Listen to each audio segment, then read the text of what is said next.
Oke, di sini saya akan membahas tentang analisa masalah dalam perspektif perencanaan pembangunan. Jadi, analisa masalah ini menjadi penting sebagai dasar untuk melihat suatu permasalahan yang urgent di tingkat daerah ataupun di konteksnya lebih besar, itu di tingkat negara. Kemampuan untuk menganalisa suatu masalah itu menjadi sangat penting dalam melakukan suatu perencanaan pembangunan agar ada kesesuaian antara tujuan dan sasaran.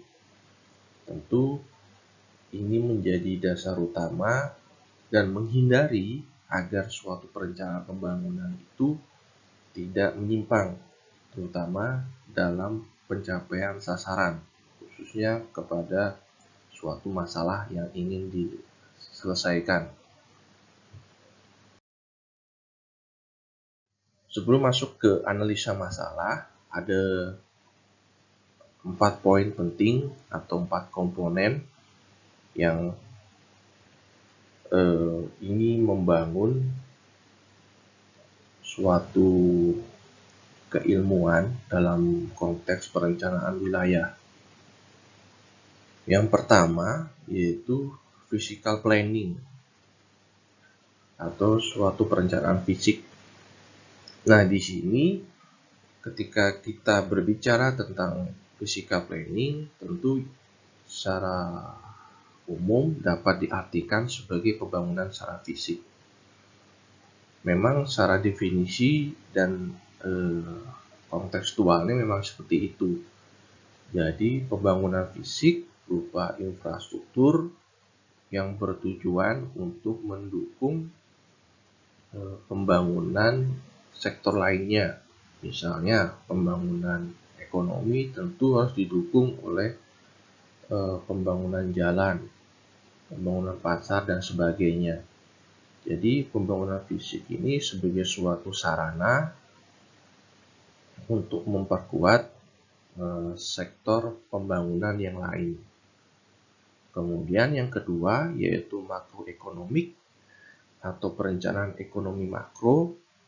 Nah, ini berkaitan bagaimana sektor ekonomi itu mampu tumbuh dalam konteks suatu perencanaan wilayahnya.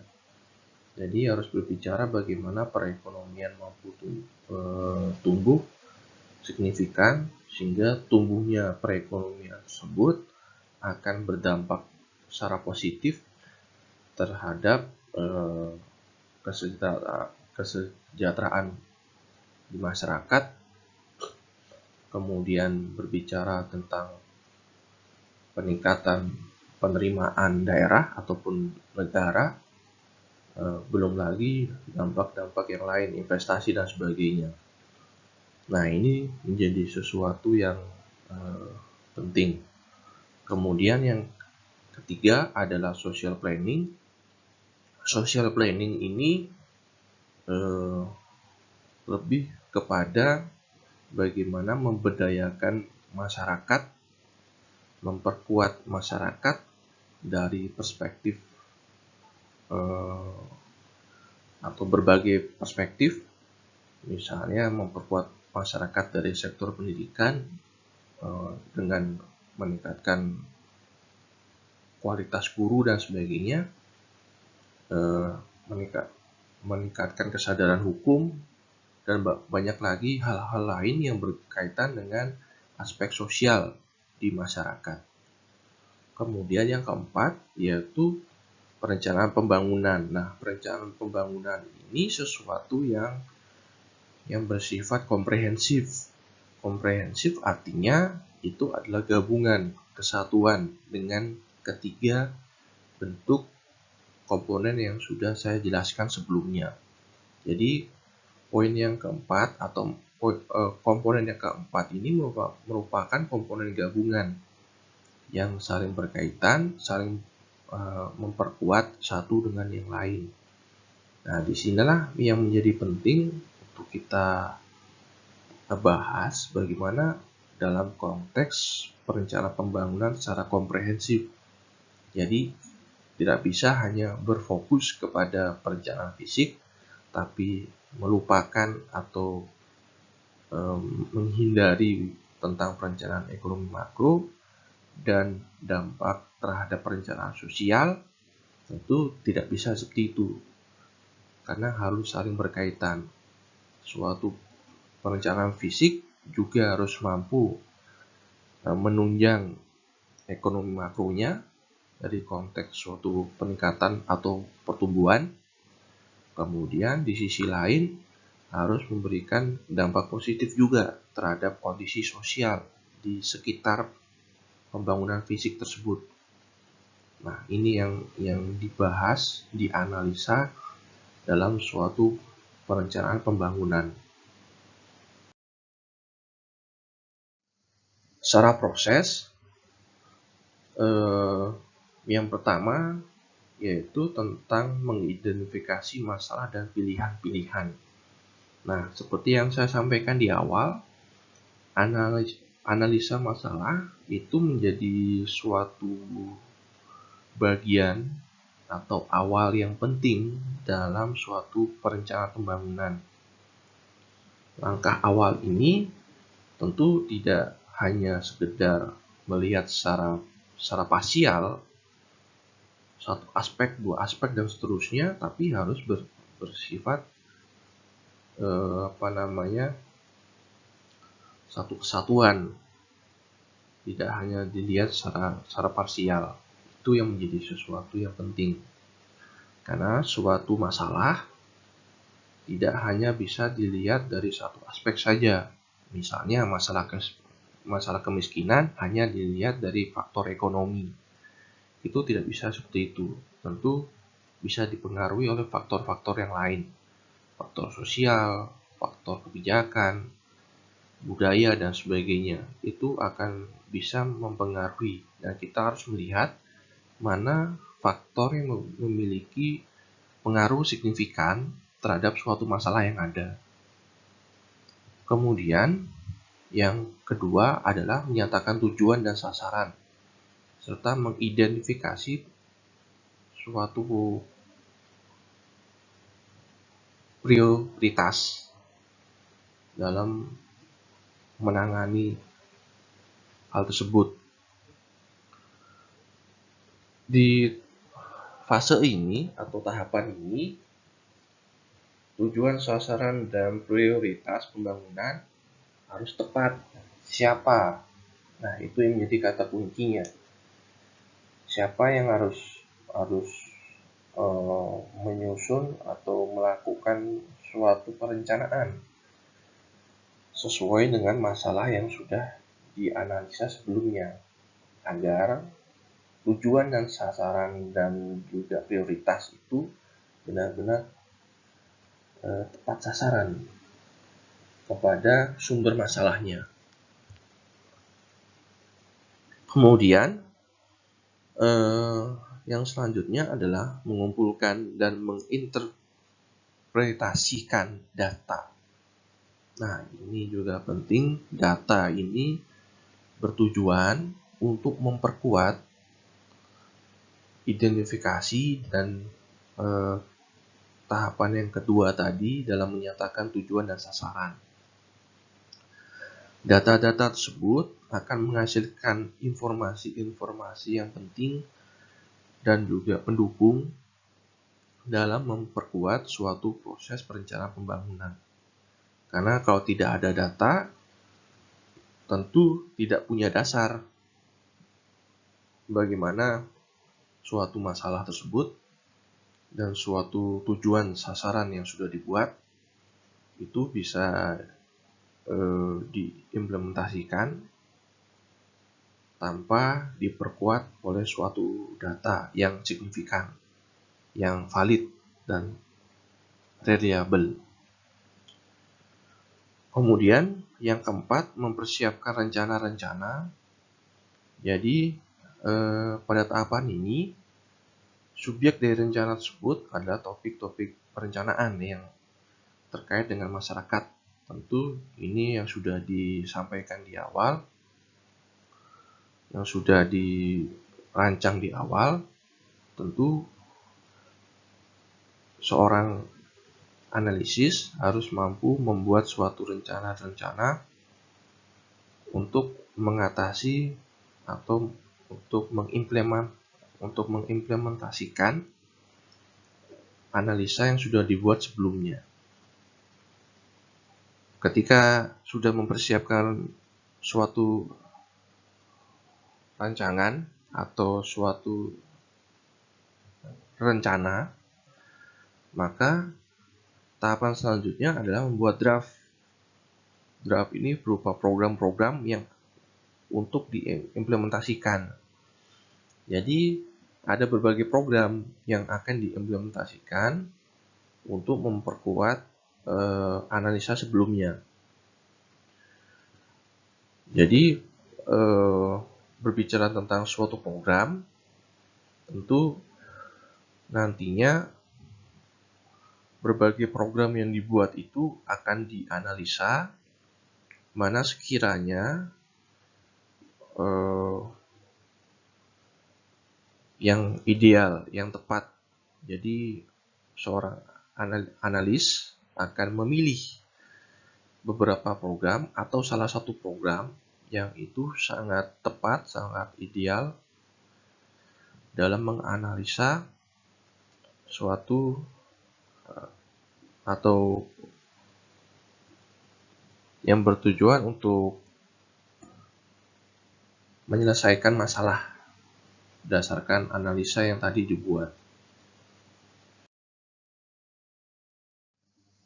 Kemudian tahapan selanjutnya dalam proses perencanaan pembangunan adalah mengevaluasi dampak-dampak dari rencana dan program tadi. Dampaknya harus bersifat objektif, artinya tentu ada dampak positif, ada juga dampak negatif yang akan timbul ketika rencana dan program itu diimplementasikan. Nah, ini harus bisa dipahami oleh seorang analis dalam perencanaan pembangunan. Kemudian selanjutnya adalah mereview dan mengadopsi rencana-rencana. Pada tahapan ini sudah pada fase untuk penyampaian informasi kepada publik. Jadi publik dilibatkan, diikut sertakan untuk membahas terkait rencana-rencana yang akan dibuat. Nanti secara bersama-sama, secara diskusi, ataupun secara musyawarah akan disetujui apa rencana yang akan diambil. Kemudian tahapan selanjutnya baru kita mereview dan mengadopsi terkait program-program implementasi. Ini fasenya juga sama. Jadi tetap di sini melihat dari implementasinya seperti apa di lapangan, sesuai atau tidak dengan tujuan sasaran yang telah dirancang sebelumnya. Kalau tidak sesuai, tentu harus ada perubahan dalam implementasinya. Kemudian yang terakhir adalah mengadministrasikan program. Artinya dampak-dampak dari suatu program harus dianalisa, dampak yang dihasilkan secara di lapangan, di sasaran dari implementasi program tersebut. Tentu harus mendapatkan tanggapan dari sasaran implementasi, dan harus mendapatkan feedback atau masukan apa yang harus diubah, apa yang harus disempurnakan dari dampak yang dihasilkan dari suatu implementasi program tersebut. Nah, ini adalah suatu proses perencanaan pembangunan secara sistematika, mulai dari identifikasi masalah hingga kepada pengadministrasian suatu program, sampai memberikan dampak kepada masyarakat dan mendapatkan respon dan umpan balik berupa masukan, kritik, dan sebagainya kepada pihak yang melakukan proses perencanaan pembangunan, sehingga itu akan menjadi dasar kepada proses perencanaan pembangunan di tahun berikutnya, misalnya seperti itu.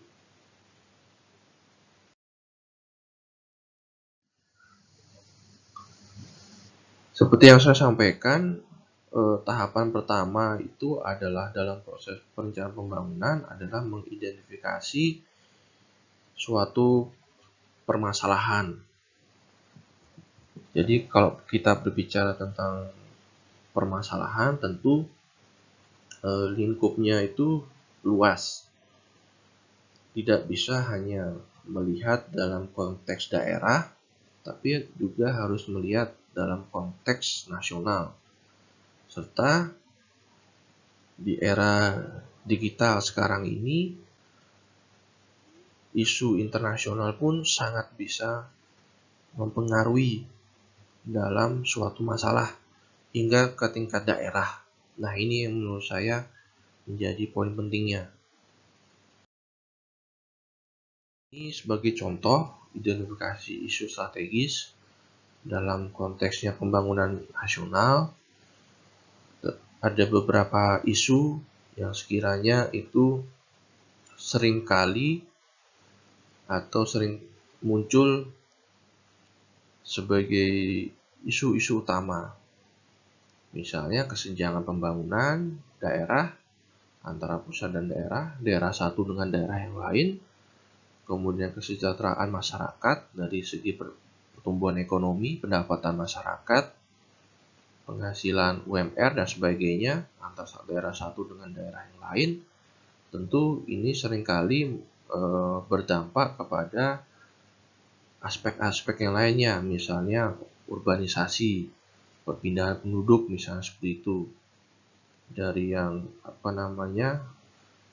dari daerah yang pertumbuhannya tinggi, tentu itu menjadi sasaran bagi daerah-daerah lain untuk berlomba-lomba untuk mencari pekerjaan di daerah yang tingkat pertumbuhan ekonominya tinggi, sehingga itu berdampak signifikan terhadap daerah tersebut dari segi kompleksitas masalah.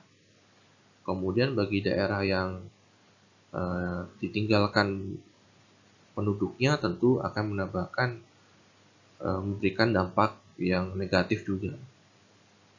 Kemudian isu lainnya ya terkait dengan kemiskinan.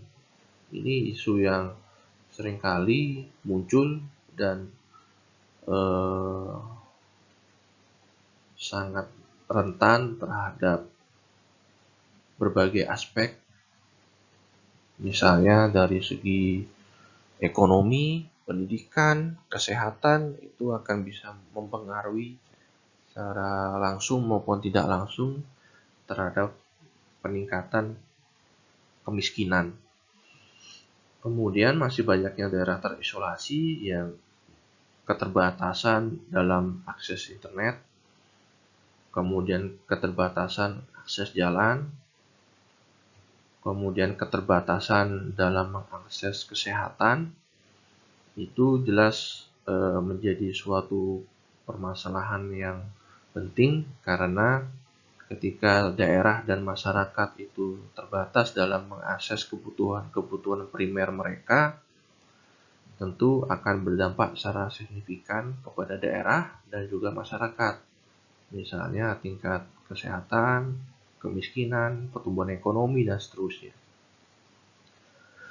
Kemudian menurunnya kesempatan kerja dalam sektor pembangunan wilayah, ini juga penting karena daerah tentunya harus dituntut untuk mampu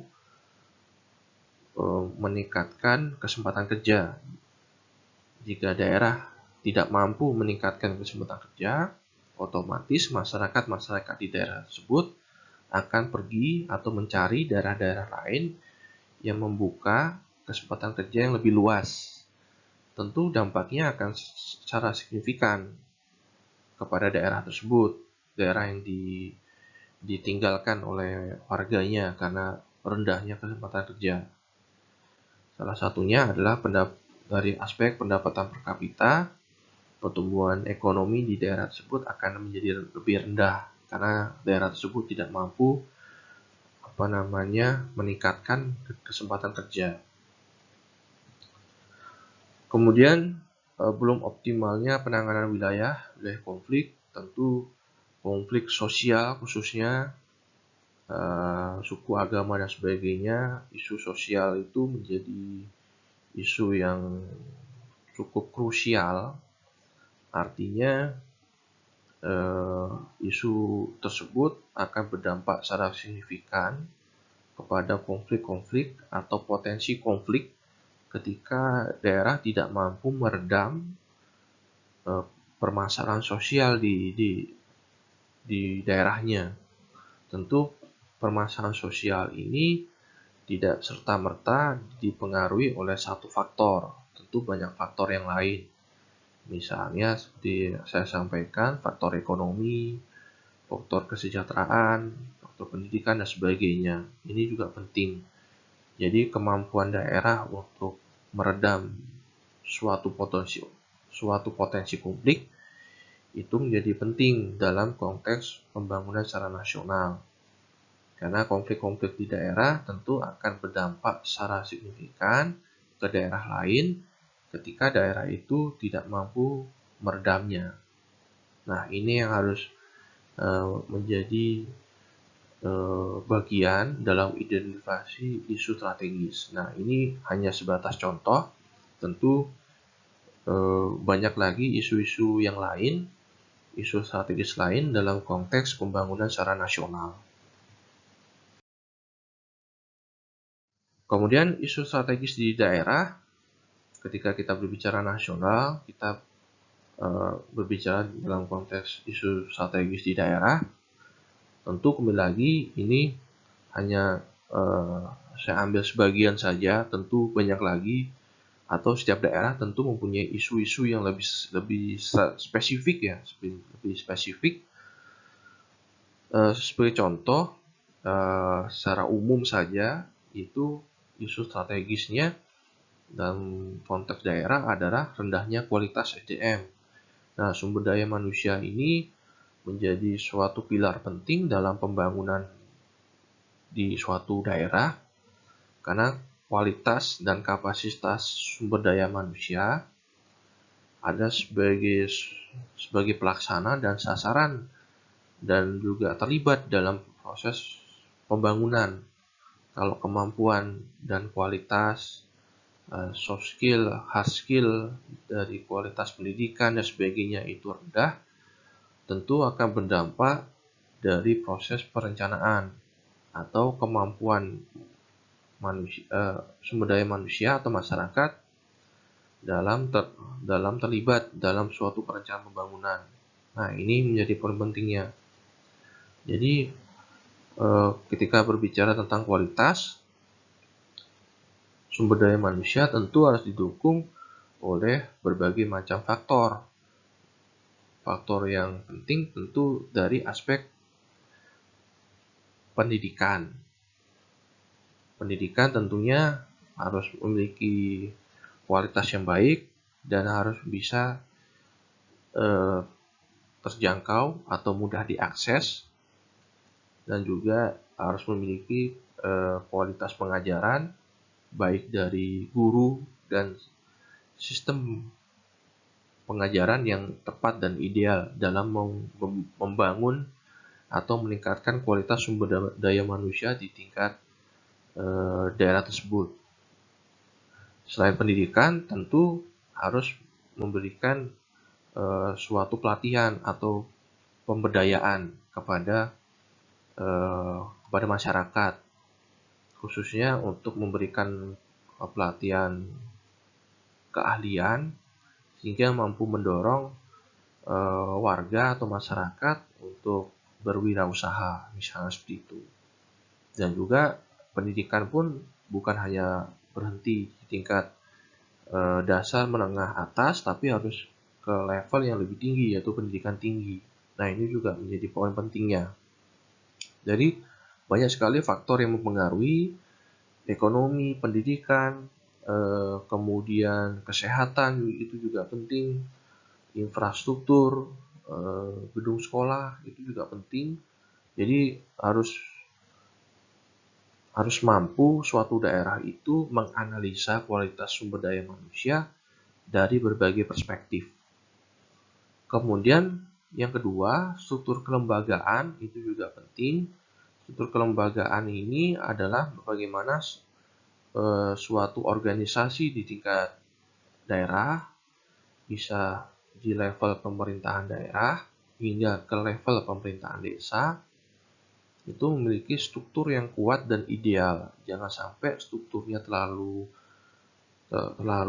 ramping atau terlalu besar sehingga struktur itu tidak kompeten, tidak relevan dalam mengantisipasi dan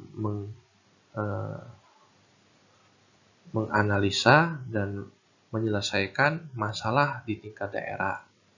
Jadi kewenangan-kewenangan yang ada dalam suatu kelembagaan harus relevan, didukung oleh sumber daya manusia yang memiliki kapabilitas dan kapasitas yang ideal.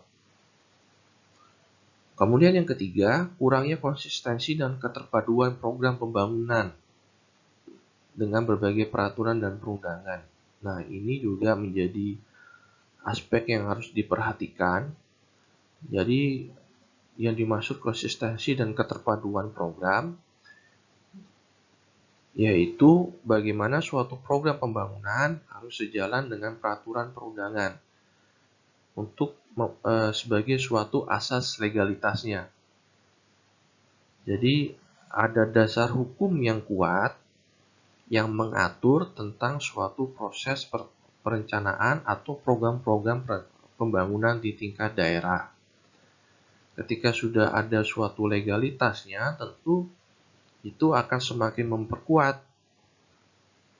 dari aspek konsistensi dan keterpaduan.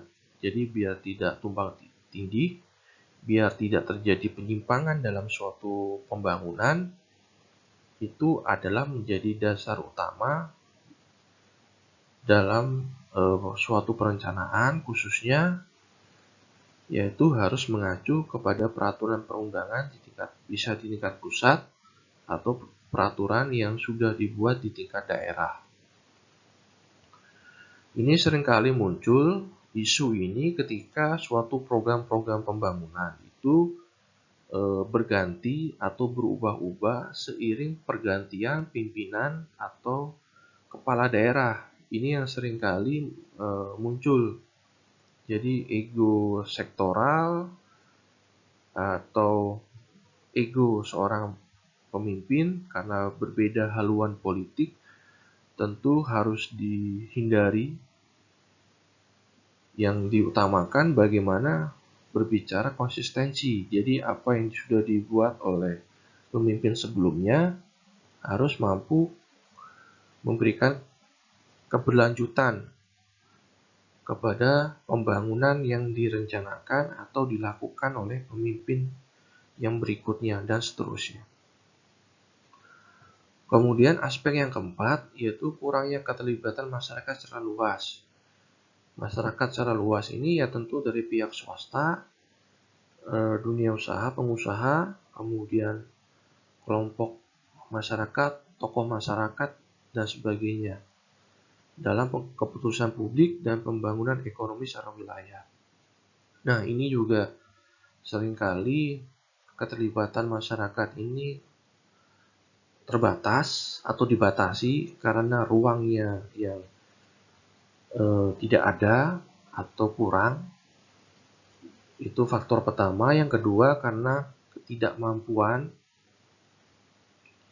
dari masyarakat untuk ketidakmampuan atau juga ketidakmauan dari masyarakat secara luas untuk terlibat dalam konteks pembangunan di suatu daerah. Nah, ini menurut saya di era sekarang ini, khususnya di era digital, di era teknologi informasi yang begitu masif, menurut saya ruang untuk keterlibatan masyarakat secara luas itu sangat-sangat besar. Yang terpenting bagaimana peran daerah harus memberikan ruang dan juga mengapresiasi serta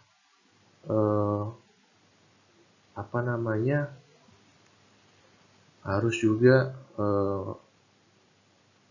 memfokuskan kepada masukan, kritik dan saran yang diajukan oleh masyarakat secara luas. Itu harus menjadi poin pentingnya. Kemudian yang kelima, kurang menariknya iklim investasi. Yang memang kalau kita berbicara dalam konteks perencanaan pembangunan, investasi itu menjadi sesuatu yang penting. Karena investasi itu dampaknya tentu bukan hanya sekedar dari penerimaan daerah, tapi juga berdampak kepada pertumbuhan ekonomi di suatu daerah, meningkatkan lapangan kerja, kemudian ya tentunya berdampak tidak hanya ke satu sektor, yaitu sektor ekonomi saja, tapi bisa berdampak secara lintas sektoral. Nah, ini yang menjadi poin pentingnya. Jadi seringkali kurang menarik dari iklim investasi itu yang pertama dari keterbatasan sarana dan juga prasarana di suatu daerah, aksesibilitas jalan, infrastruktur, kemudian pelabuhan dan sebagainya itu masih sangat terbatas atau ada tapi dengan kualitas yang rendah atau kualitas yang tidak memiliki standar dalam investasi. Kemudian yang kedua, keterbatasan kepada modal dan kapital. Ini juga penting. Jadi ketika ada yang ingin berinvestasi di suatu daerah, tentu daerah tersebut harus bisa menjamin, harus bisa memberikan ruang kepada investor tadi untuk memberikan profit atau keuntungan bagi mereka, sehingga mereka merasa apa yang dia investasikan itu bermanfaat bukan hanya 1-2 tahun, tapi bermanfaat dalam jangka waktu yang panjang. Ya, misalnya sebagai contoh, misalnya suatu daerah memiliki potensi wisata, daerah tersebut bisa mendorong atau menarik investasi terkait pembangunan hotel, resort dan sebagainya, villa, itu dengan memberikan ruang-ruang yang atau kemudahan bagi investor, yang misalnya dari aspek pajak ada keringanan, kemudian lahan dan seterusnya, kemudian infrastruktur pendukung jalan itu juga harus dibuat sehingga para investor itu merasa merasa senang dan bermanfaat berinvestasi di daerah tersebut.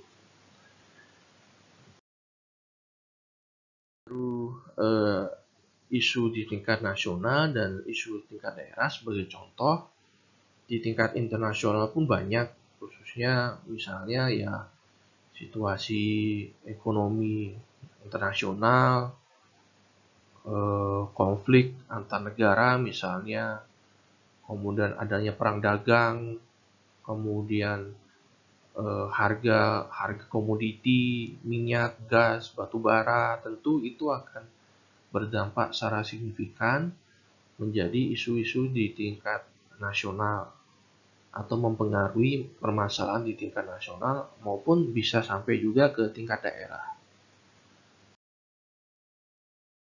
Nah, kita masuk kepada analisa masalah. Di sini ada berbagai macam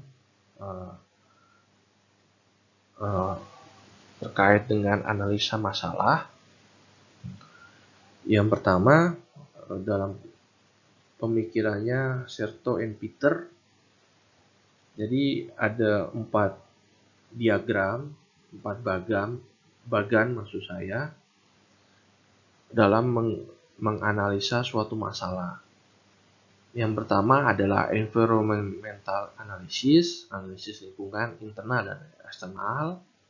Tentu ini dengan pendekatan SWOT analisis nanti. Internal apa yang menjadi permasalahan, ancaman, kekuatan, ancaman, peluang, dan juga tantangan. Kemudian establish organizational direction, visi dan misi itu harus dimunculkan, dianalisa juga. Kemudian ketika sudah mampu menganalisa lingkungan, tentu masuk ke tahap misi dan sasaran yang dibuat oleh organisasi tersebut. Kemudian masuk kepada strategi formulasi yang akan digunakan, formulasi strategi, mendesain suatu strategi, kemudian memilih suatu strategi, baru mengimplementasikannya, atau masuk kepada fase implementasi dan harus melihat dampaknya. Tentunya harus memberikan lebih banyak dampak positif dan meminimalisir dampak negatif. Kemudian pendapatnya Fred R. David, yang pertama strategi formulation, tahapan pertama, baru strategi implementation, kemudian strategi evaluation. Nah, strategi formulation ini lebih kepada mengembangkan rumusan misi, apa yang menjadi misi dari organisasi.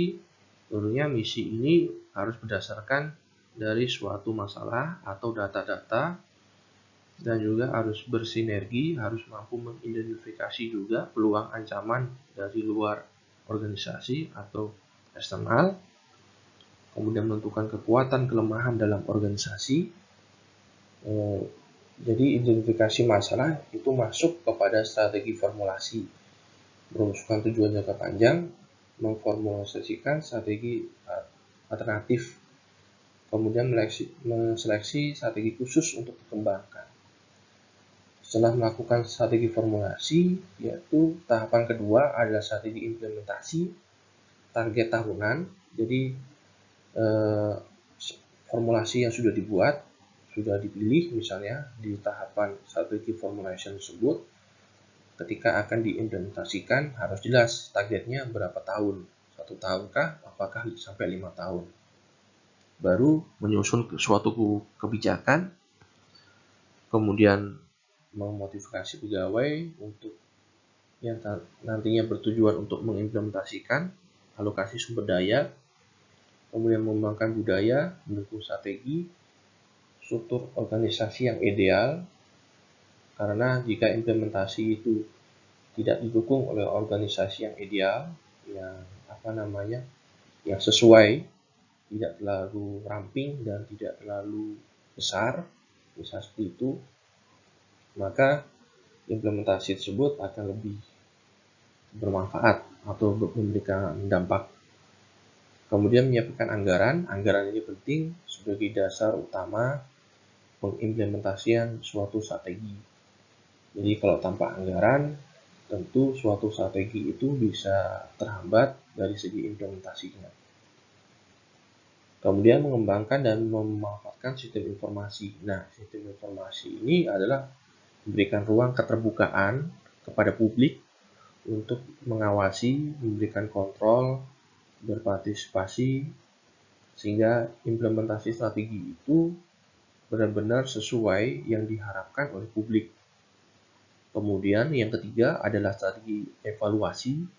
Strategi evaluasi ini adalah mereview faktor-faktor eksternal dan internal yang menentukan strategi saat ini. Jadi strategi-strategi yang sudah diformulasikan dan diimplementasikan harus dievaluasi secara eksternal dan internal, dampak yang dihasilkan. Tentu itu akan menjadi dasar dalam strategi formulasi berikutnya. Misalnya dalam suatu perencanaan pembangunan yang sama, seperti itu. Kemudian mengukur kinerja program, capaian program, dan dampak program tersebut. Kemudian mengambil tindakan perbaikan jika terjadi ada kekurangan, kesalahan, penyimpangan dari suatu implementasi suatu strategi.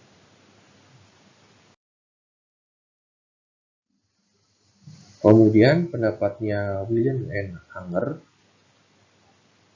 yang pertama, tahapan pertama adalah environmental scanning, yaitu eksternal, sosial ekonomik, dan text environment. Ini harus dianalisa. Sosial itu berkaitan dengan kondisi sosial di lingkungan eksternal, yaitu lingkungan yang menjadi sasaran suatu pembangunan, dan text environment berkaitan dengan industri,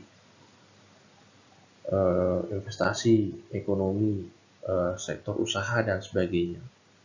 Kemudian internal berbicara tentang struktur organisasi, di mana di dalamnya terdapat SDM, sumber daya manusianya, kemudian aturannya, kemudian kepemimpinan juga masuk di dalamnya. Kemudian internal lainnya adalah kultur, budaya, nilai-nilai, norma, dan sebagainya harus terbangun dengan baik, harus mendukung suatu perencanaan pembangunan. Tapi jika ada suatu kultur yang tidak baik, tentu itu harus dievaluasi, harus dianalisa, dan juga diperbaiki. Kemudian resources, sumber daya, bicara tentang aset yang dimiliki dari segi jumlah pegawai misalnya, kemampuan yang dimiliki pegawai, skill, kemudian kompetensinya, keilmuan yang dimiliki, termasuk sumber daya dari segi finansial atau anggaran. Kemudian strategi formulasi, bicara tentang misi. Misi itu harus berdasarkan kondisi existing, kondisi yang sudah ada, jangan menyimpang. Jadi misi itu ya berkaitan dengan kondisi yang ada, kondisi existing di tingkat daerah ataupun di tingkat nasional. Tergantung dari di mana atau sasaran dari perencanaan pembangunan tersebut. Kemudian objektif, yaitu melihat kepada capaian, sasaran, tujuan, bukan melihat dari subjektivitas, dari keinginan pemimpin pusat maupun daerah. Kemudian strategis, yaitu harus direncanakan dari misi, harus turun menjadi tujuan, sasaran, dan seterusnya. Jadi harus ada kesesuaian. Kemudian yang keempat yaitu policies, yaitu kebijakan, berbicara aturan, standar operasionalnya, atau dasar yang dipakai dalam pembuatan suatu kebijakan. Kemudian strategi implementasi, program kegiatan yang dibutuhkan. Jadi untuk mengimplementasikan suatu kebijakan, tentu harus membutuhkan program-program atau kegiatan-kegiatan yang dibutuhkan, kegiatan yang mendukung atau kegiatan yang bersinergi. Misalnya tentang pengentasan kemiskinan, tentu kegiatannya tidak hanya satu, misalnya hanya berfokus kepada ekonomi, tapi ke aspek yang lain juga penting, pendidikan, kesehatan, dan sebagainya. Kemudian anggaran tentu harus sesuai dari segi input dan dari segi efisiensi. Jadi biaya yang dibutuhkan harus sesuai dengan target atau capaian dari implementasi tersebut. Semakin lama implementasinya, semakin luas sasaran dan dampak positif yang ingin dicapai, tentu akan berimplikasi terhadap anggaran. Besar atau kecilnya anggaran tentu harus mampu dianalisa dengan tepat. Kemudian prosedur, langkah-langkah untuk mengerjakan suatu pekerjaan ini harus dibuatkan suatu mekanisme standar operasionalnya yang di awal sudah dibuat standarnya dari segi aturan. Nah, aturan itulah yang menjadi dasar untuk mengimplementasikan. Misalnya siapa saja yang terlibat, bentuk keterlibatannya sejauh mana, dan kemudian siapa yang mengawasi, siapa yang mengevaluasi, misalnya seperti itu, peran masyarakat di mana, tentu itu harus diatur sehingga dalam strategi implementasi ini untuk melihat ketidaksempurnaan atau potensi penyimpangan tinggal melihat aturan yang sudah dibuat sebelumnya. Kemudian yang keempat, aspek yang selanjutnya, yang keempat yaitu evaluation and control. Nah, ini berbicara tentang aspek kinerja. Jadi memonitor kinerja dari suatu implementasi tadi dan mengambil suatu tindakan perbaikan. Jadi menilai suatu kinerja tentu ada berbagai macam indikator. Tentu indikator ini harus jelas, harus memiliki dasar yang kuat, dan harus terukur secara kualitatif dan juga secara kuantitatif. Nah, ini tahapannya dari environmental scanning, strategi formulation, strategi implementation, evaluation, and control. Jadi bertahap dan harus ada mekanisme yang ideal dan harus terpenuhi aspek-aspek di setiap bagian. Kemudian pendapat lainnya menurut Thomson and Strickland untuk menganalisa suatu masalah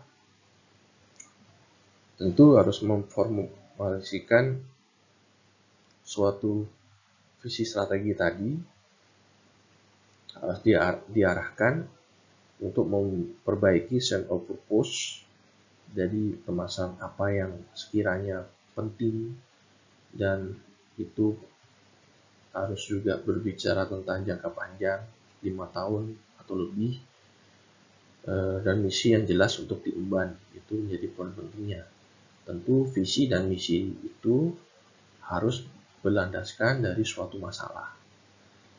Kemudian mengkonversi visi dan misi ke dalam suatu tujuan dan target kinerja yang dapat diukur. Jadi harus jelas tujuan dan target itu harus terukur secara kualitatif dan juga secara kuantitatif berupa angka dan juga berupa narasi. Kemudian menguji strategi-strategi yang diarahkan untuk mencapai hasil yang diinginkan. Jadi strategi-strategi yang dibuat itu harus teruji mana strategi yang tepat, mana yang kurang tepat. Tentu harus dipilih gitu strategi tersebut agar nantinya kita memilih strategi yang benar-benar relevan dari segi dampak positif yang dihasilkan, sehingga dan juga kesesuaian pencapaian tujuan dan target. Kemudian mengimplementasikan dan menjalankan strategi terpilih secara efisien dan efektif. Nah, jika sudah memilih salah satu strategi, maka itu harus dijalankan secara efisien dari segi anggaran, dari sumber daya manusia yang digunakan, waktu, dan juga objek dari implementasi strategi tadi. Dan efektif berbicara tentang sasaran. Siapa yang menjadi sasaran dari suatu implementasi strategi sasaran tersebut memberikan atau menerima dampak seperti apa atau sejauh mana. Nah, ini juga penting. Kemudian baru kita mengevaluasi kinerja atau mereview kegiatan-kegiatan baru. Kemudian mengambil inisiatif terhadap perbaikan jika ada kesalahan atau potensi penyimpangan. Kemudian itu menjadi dasar dalam proses perencanaan nantinya dalam jangka panjang, tujuan, strategi, dan implementasinya di tahapan-tahapan berikutnya. Nah, ini juga hampir mirip dengan pendapat-pendapat sebelumnya. Jadi secara umum bisa dimaknai bahwa dalam analisa masalah, teknik analisa masalah tentu harus menjadi dasar utama dalam proses suatu perencanaan ketika masalah itu mampu terformulasikan, harus sejalan, teraktualisasi dengan suatu visi dan misi.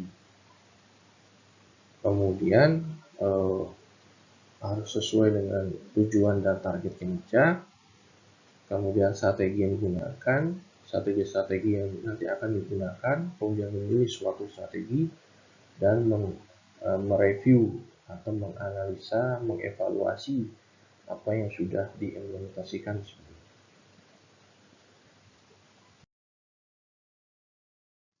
Nah, salah satu bentuk teknik yang lain yaitu menggunakan tipologi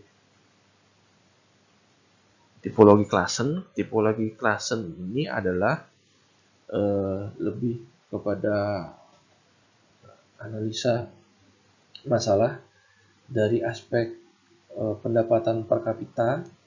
Pendapatan per kapita ini dilihat dari tumbuhan ekonomi dibandingkan dengan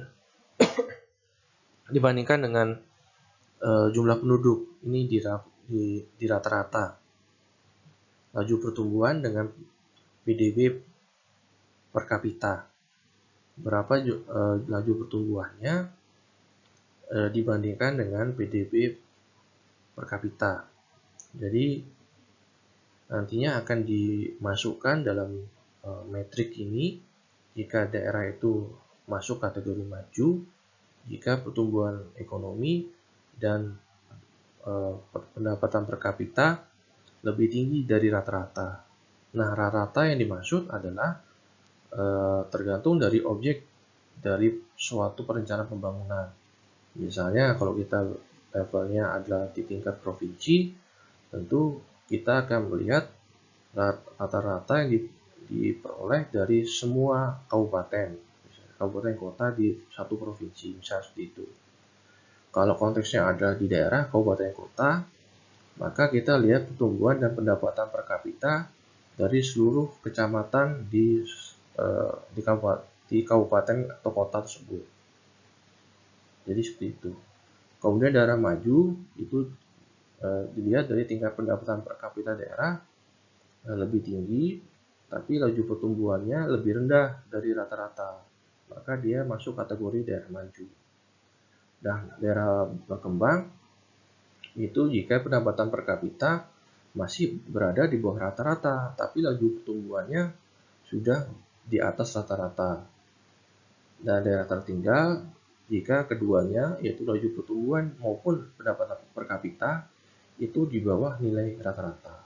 Nah, ini suatu metrik yang bisa memetakan suatu daerah itu masuk kategori daerah apa, maju, daerah maju tetapi tertekan, berkembang, dan juga tertinggal. Nah, ini yang nanti menjadi dasar dalam merumuskan visi, misi, tujuan, dan sebagainya, hingga implementasi strategi. Nah, ini adalah bentuk analisa, ini lebih kepada perspektif ekonomi dengan melihat dari pertumbuhan dan tingkat pendapatan per kapita dari PDRB. Jadi itu adalah berbagai macam teknik dalam analisa masalah yang sekiranya relevan untuk dipakai dalam proses perencanaan pembangunan. Tentunya kembali lagi suatu perencanaan pembangunan itu harus benar-benar mengacu kepada masalah yang real di masyarakat di daerah tersebut. Tentunya kemampuan oleh seorang perencana atau pemerintah daerah yang melakukan suatu perencanaan itu penting untuk memetakan kondisi real dan urgensi masalah atau kendala utama di daerah tersebut. Jangan sampai salah dalam menentukan atau ketidaksesuaian, ada ego sektoral, ada aspek subjektivitas yang dominan misalnya dari kepala daerah dalam perencanaan pembangunan, itu harus dihindari. Oleh karena itu, analisa masalah harus benar-benar objektif, tidak boleh subjektif. Itu saja yang bisa saya sampaikan. Terima kasih atas perhatiannya yang telah menonton video ini dalam konteks analisa masalah dalam perspektif perencanaan pembangunan. Sekian dan terima kasih.